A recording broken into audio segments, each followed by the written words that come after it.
Langkah kaki seseorang menuruni anak tangga, dan dia adalah Nona Pets, Ibu Ian yang ternyata buru-buru nyambut anaknya yang telah sampai di kerajaan. Sedangkan Ian nampak baru banget nerima sebuah surat dari pelayan kerajaan. Dan saat itu juga karena ada ibunya, jadi dia langsung mengalihkan pandang melihat ibunya. Di sana ibunya ngelapor kalau sebelumnya dia sangat cemas pada Ian yang tiba-tiba hilang kayak asap. Karena emang si Ian yang sama ibunya itu cuma sebatas cloning. Lalu habis itu ibunya makin khawatir ketika ngelihat kondisi Ian yang sangat kurus saat ini. Ya seperti layaknya ibu, di sana banyak banget pertanyaan yang dilontarkan pada Ian. Wajah ibunya juga sangat cemas, tapi Ian nyoba nenangin kalau sesuatu memang terjadi di kota Virik. Tapi untuk kondisi badannya ini dia ngomong kalau hanya perlu makan lebih banyak aja. Setelah itu Ian ngomong ke ibunya jika dia mau ngasih sesuatu, yaitu sebuah mana komunikasi yang ditempa dari bola kristal. Di sana ia membeli alat tersebut ketika berada di pusat kota. Fungsi mana komunikasi adalah supaya ibunya bisa berkomunikasi ketika mereka berjauhan. Di sana Ian juga ngomong kalau dia sendiri juga punya alat itu dan sudah dipasang di tongkatnya. Lalu setelah itu Ian ngungkapin permintaan maaf ke ibunya karena bikin ibunya khawatir. Dan untuk itu Ian janji bakal terus berada di sisi ibunya mulai dari sekarang. Tak lama setelah obrolan hangat dengan ibunya, Douglas tiba-tiba datang. Di sana Douglas langsung nanyain tentang sihir, sebuah sihir yang nggak pernah dia lihat dimanapun termasuk ketika saat membaca berbagai sihir di akademi. Saking antusiasnya Douglas bilang jika sebelumnya Ian bisa muncul di Demidra dan istana pada saat yang sama. Dan Douglas nanyain, itu sihir apa? Kenapa kau bisa ada dua? Apa itu mirror, cloning, atau semacamnya? Mendengar pertanyaan yang tiba-tiba banget itu, Ian ngomong, kau bacot sekali, satu-satulah kalau tanya. Tapi habis itu ujung-ujungnya Ian juga nerangin dengan singkat, padat dan jelas kalau sebenarnya dia telah mencapai penyihir kelas 6. Boom, semua kaget. Bagaimana gak kaget coba? Di sana Douglas sampai ngomong kalau Ian ini masuknya sebagai penyihir tertinggi dan terkuat di seluruh kerajaan. Sedang radio juga ngomong ke Ian, pantesan pas awal ketemu kau itu memang udah bukan orang biasa. Tapi gak pernah kebayang kalau kau ternyata lebih dari itu. Sangat luar biasa. Mendengar ayah dan anak itu ngoceh memujinya, Ian lantas meminta supaya jangan ada yang berubah. Tetap perlakukan dengan normal aja kayak biasanya. Kemudian setelah itu Douglas ngomong ke Ian jika nanti sore dia mau nguji potion baru yang diciptakannya di laboratorium penelitian. Maka dari itu dia ngajak Ian untuk ikut. Namun si Ian nolak tawaran itu. Douglas bingung, sialan kenapa ditolak, batinnya kayak gitu mungkin. Di sono Ian nerangin kalau dia sebenarnya udah dapat undangan untuk pertemuan lain. Singkat cerita Ian menuhin tuh undangan yang didapatkannya. Tentu saja sebuah undangan minum-minum dengan orang ini, si putra mahkota Hayden. Di sana Hayden ngomong kalau pesta ini dipersiapkan khusus untuk Ian. Sedang Ian masih mikir kalau putra mahkota sebelumnya nyuruh dia buat memakai pakaian santai. Awalnya Ian penasaran, tapi ketika ngehadirin undangan dia ngerasa jika ternyata ini toh rasanya memakai pakaian santai. Di sisi lain semuanya juga pakai pakaian bebas, jadi mereka kayak mau maksimalin pesta buat seneng-seneng doang. Lalu setelah itu mereka nyuruh Ian buat duduk bareng. Di sono segelas alkohol penuh diletakkan di depan mukanya. Lalu Hayden nyuruh Ian buat segera minum, dan di sana Hayden juga ngucapin ke Ian selamat telah mencapai tingkat kelas 6. Di pesta itu Hayden juga nginfoin ke Ian kalau dia udah bawa beberapa gentong alkohol terbaik dari istana untuk pesta kali ini. Dan alkohol itu juga sangat berharga karena tidak mudah dicari di pasaran. Sedangkan Ian masih belum juga minum. Dia mikir dulu, nginget jika di kehidupannya yang sebelumnya sangat jarang minum alkohol. Alasan dia jarang minum karena dulu si Ragnar juga gak pernah minum. Kata Ragnar alkohol itu dapat ngebikin pikiran orang jadi tumpul dan lengah. Ian yang nginget-nginget itu nyoba buat nyerna perkataan Ragnar dulu. Tapi karena dia sangat dendam sama si Ragnar, jadi tanpa basa-basi lagi segelas alkohol diteguknya tanpa ragu, persetan lengah. Batinnya mungkin kayak gitu. Setelah itu Hayden nanyain gimana cok rasanya. Brak. Mantap. Pungkas Ian ngasih testimoni. Ngedengerin testimoni dari Ian, Hayden cuma senyum-senyum karena si Ian sendiri juga puas dan suka dengan rasanya. Habis itu di meja lain, orang-orang nyeletuk ke Hayden. Mereka ngomong supaya Hayden nyeritain kejadian yang ada di Demidra ketika pertemuan diplomasi sebelumnya. Hayden langsung oke-oke baik dan pergi ke meja tersebut. Di sono, Hayden panjang lebar nyeritain semua kejadian dan detailnya. Ngelihat itu, Ian kayak penasaran karena si Hayden ini ternyata bisa kebuka juga sama orang lain. Tiba-tiba si Oliver ngagetin dan ngomong ke Ian, ini gelasnya mau nambah kagak cok? Tapi Ian tak terlalu peduli tentang gelasnya. Di sono Ian manggil Oliver dan mau nanyain sesuatu. Tapi diem-diem Oliver nge-refill gelas Ian gitu aja. Di sono Oliver juga ngasih nasihat supaya Ian jangan minum kebanyakan, jangan mabuk lah intinya. Bahaya. Takutnya kalau kau mabuk tiba-tiba nembakin misil dan hancurin kerajaan. Dengar itu Ian langsung melongo kayak mikir, nih orang khawatirnya kebangetan banget. Lalu habis itu Ian ngelanjutin kebingungannya. Dia nanya ke Oliver, apa gak apa-apa putra mahkota kelihatan santai gitu sama satuan kesatria? Dengan enjoy Oliver ngejawab, santai aja. Seluruh kesatria telah bersumpah setia pada putra mahkota, jadi mereka dapat dipercaya kok. Ngedenger Oliver ngomong masalah kesetiaan dan kepercayaan, Ian ngulangin itu dan ngeraguin perkataan tersebut. Di sono Oliver langsung ngelihat ke arah Ian dan dia nyeletuk ngomong, pantesan kau gak punya temen. Semua-muanya kau raguin. Tapi sebenarnya aku udah tahu sejak awal ketemu denganmu. Pas kejadian tentang Cecilia karena ketahuan sebagai mata-mata dan ditangkap hidup-hidup. Dan ketika ngingetin itu Oliver ngomong kalau pas nangkep si Cecilia, Ian ini tak berekspresi sama sekali. Dan Oliver muji itu karena Ian sangat pandai menyembunyikan ekspresinya. Padahal waktu itu dia masih anak-anak.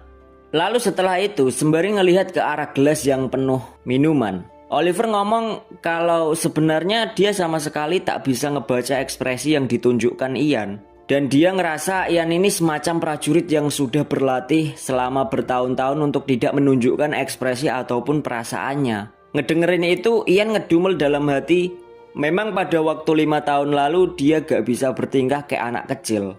Sedang Oliver nyoba buat nyimpulin kalau dulu Ian tuh baginya kelihatan ketutup banget. Jadi karena itu dia mikir kalau Ian ini gak punya temen gegara hal itu. Dan di sono Oliver sedikit bangga sama dirinya karena dia mampu nyadarin kelakuan Ian pada waktu itu. Sedangkan Ian sendiri ngaku kalau dia emang tertutup. Tapi gak usah blak-blakan juga kali bang nyindirnya.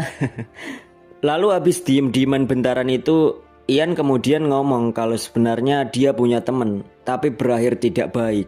Dengar itu Oliver penasaran, rupa kayak mana temennya Ian itu. Tapi pembahasan itu berlalu gitu aja, karena Oliver bahas topik lain tentang dia yang nyadar sesuatu setelah berlatih bareng sama Ian selama 5 tahun.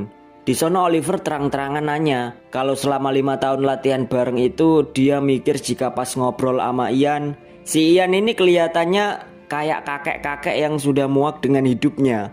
Dengar penyampaian itu, si Ian muji kalau Oliver ini punya mata yang jeli juga buat nilai seseorang. Lalu sembari minum, Ian ngaku kalau dia itu sebentar lagi mau umur 48 tahun.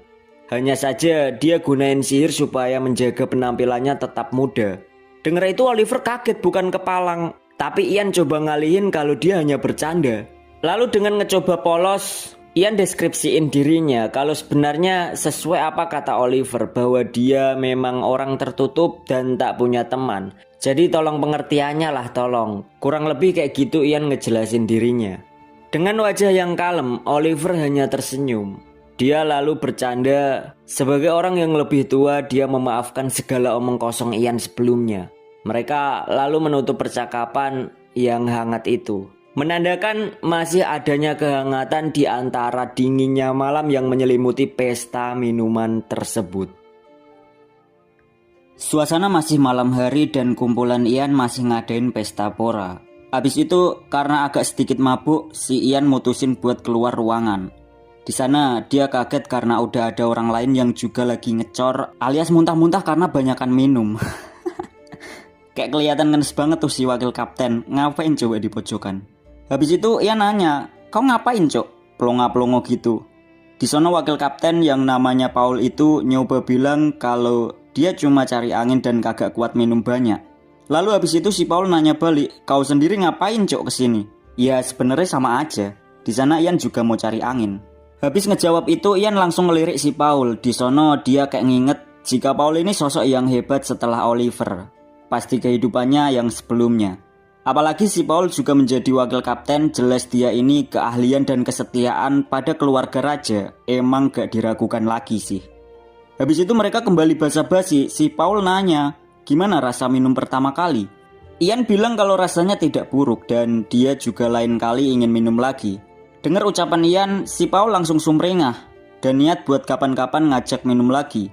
Di sana Paul juga nyampein kalau akhir-akhir ini kaptennya yang tak lain adalah Oliver juga diem-diem sering ngomongin Ian. Si Paul ngungkapin kalau itu bisa terjadi karena putra mahkota sering ceria sebab si Ian ini ngedukungnya. Jadi si Paul ingin nyampein rasa terima kasih atas dukungan Ian kepada putra mahkota. Tapi si Ian juga sedikit nyanggah kalau dia sebenarnya cuma ngedorong dikit dari belakang supaya di masa depan si putra mahkota bisa lebih baik. Dan Ian sendiri juga seneng lakuin itu karena dia ngerasa lebih deket sama si putra mahkota. Ngedengerin ucapan yang agak melo dari si Ian itu, si Paul ngelihat Ian dengan tidak biasa. Bahkan Ian sampai nanya, ngapa tatapanmu kayak gitu cok? Dan yap, si Paul cuma cengar-cengir karena ditegur Ian. Habis itu percakapan mereka terjeda dan mereka nyoba buat menikmati pemandangan dan suasana malam. Tak terasa setelah lama saling ngelamun, tiba-tiba muncul lagi seseorang yang nyariin si Paul. Di sana orang itu ngomong, Paul, kau itu dicari yang mulia. Dia sampai nyuruh supaya kau balik ke dalam dan minum lagi. Kalau enggak jabatan wakil kaptenmu bakal dicopot. Ngedenger itu si Paul langsung, hah? Tega banget si putra mahkota ini. Habis itu si Paul bilang ke Ian kalau dia akan balik masuk ke dalam ruangan. Sebelum Paul masuk, dia ngasih tahu supaya Ian latihan minum lebih banyak mulai hari ini, supaya nasibnya di masa depan gak kayak dirinya yang diancam bakal turun jabatan. Beberapa saat kemudian di bawah bintang-bintang dan galaksi, Ian kelihatan berpindah tempat. Di sana dia kayak kelihatan lagi merenung. Dia mikir kalau ingatan dari kehidupannya yang sebelumnya udah gak bisa lagi dipakai buat senjata, karena seluruh alur nasibnya telah berubah sesuai pilihannya sendiri. Sehingga hal itu ngebuat masa depannya bakal berbeda dari kehidupannya yang sebelumnya. Tapi ada rasa penasaran yang ngebuat dirinya tetap ngerasa hidup, yaitu tentang seberapa berubahnya masa depan nantinya. Bagi Ian saat ini, kondisi kerajaan, yang mana dia telah menempuh titik sejauh ini sampai bisa deket dengan kaisar. Tak hanya itu, dia juga bisa berkumpul lagi dengan ibunya dan nyiptain keluarga yang hangat. Oleh karena itu dia terus berusaha untuk ngelindungin orang-orang yang dia anggap berharga baginya. Sebab di masa kehidupannya yang sebelumnya, hidupnya kacau pak, kelam dan dikhianati. Oleh sebab itu saat ini dia mikir buat ngerubah semua kehidupannya yang sebelumnya dan bertahan hidup untuk ngebuat masa depan yang lebih baik. Karena sejatinya semua itu memiliki dasar tentang balas dendam terhadap si Ragnar. Dan sekarang permainan yang sebenarnya telah dimulai. Udahlah. Panjang lebar banget itu si Ian mikirin tentang Ragnar. Padahal di istana, Ragnar ini lagi bingung pak. Dia nyuruh pemilik menara supaya segera bergerak.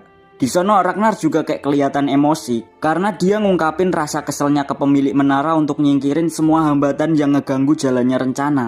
Tapi si tua bangka itu gagal mulu pak. Jadi ya begitu, si Ragnar kayak emosi gitu. Dia tuh sampai ngomong, kau itu selalu nyuruh buat nunggu dan nunggu. Padahal kalau gagal ya gagal aja, jangan diulang cok. Tapi apa hasilnya? Kau itu tetap ngebiarin si Ian ngeganggu rencana kita dan ngehancurin semuanya. Abis dengerin Ragnar marah-marah, si tua bangka langsung siap salah. Dan di sono dia ngomong kalau selalu telat buat ngejatuhin Ian. Karena dia sendiri gak nyangka kalau si bocah Ian ini mampu ngambil satu langkah lebih maju.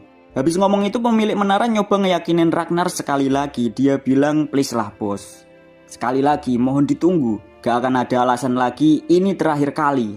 Dengar itu Ragnar nanya, apa maksudnya terakhir kali? Si tua bangka langsung bilang, ini cuma masalah terakhir kali, minta nunggu. Dan hari ini jadi yang terakhir permintaannya, karena seluruh persiapan udah dipersiapkan bos. Beberapa saat kemudian pemilik menara ngebawa Helen untuk menghadap Ragnar. Di sono Ragnar nanya, ini Helen yang dulu penyihir peringkat atas dikalahin oleh Ian dan dia ngilang itu ya? Tapi tak ada jawaban sebab si Ragnar lebih dulu kaget ngelihat Helen. Di sana Helen kelihatan lagi buka jubah dan dia ngasih penghormatan kepada Ragnar. Dan lihatlah mukanya. Pantesan si Ragnar tadi kaget ya. Orang matanya si Helen aja jadi hitam gitu. Habis ngelihat sosok Helen itu, Ragnar kayak gusar banget gitu postur tubuhnya. Si tua bangka langsung negur Ragnar supaya jangan terlalu terkejut. Dia ini masih manusia bos, jadi aman aja. Tapi si Helen ini sebenarnya rekan yang loyal dan hanya mau nurutin perintah si tua bangka. Abis itu tua bangka kembali ngungkapin rencananya bahwa si Helen ini nanti cuma jadi budak yang akan ngelayanin mereka. Lalu dengan pose agak selai, si Ragnar nanya ke pemilik menara, apakah jangan-jangan ini sihir hitam wahai pemilik menaraku? Dengan senyum manis si tua bangka ngebenerin apa yang diucapkan Ragnar. Lalu dia ngejelasin jika sihir hitam termasuk sihir terlarang. Bahkan nanti kalau digunain ke Ian cepat atau lambat si Ian juga akan bisa jadi budaknya. Setelah ngejelasin itu ke Ragnar, si tua bangka hampir 100% yakin kalau gak bakal gagal lagi. Jadi dia nyoba nyuruh Ragnar buat jangan cemas. Karena bagi si pemilik menara, Ragnar ini sedang dalam perjalanan menggapai sebuah kekuasaan sebagai sang kaisar. Sebagaimana yang telah lama mereka rencanakan bersama.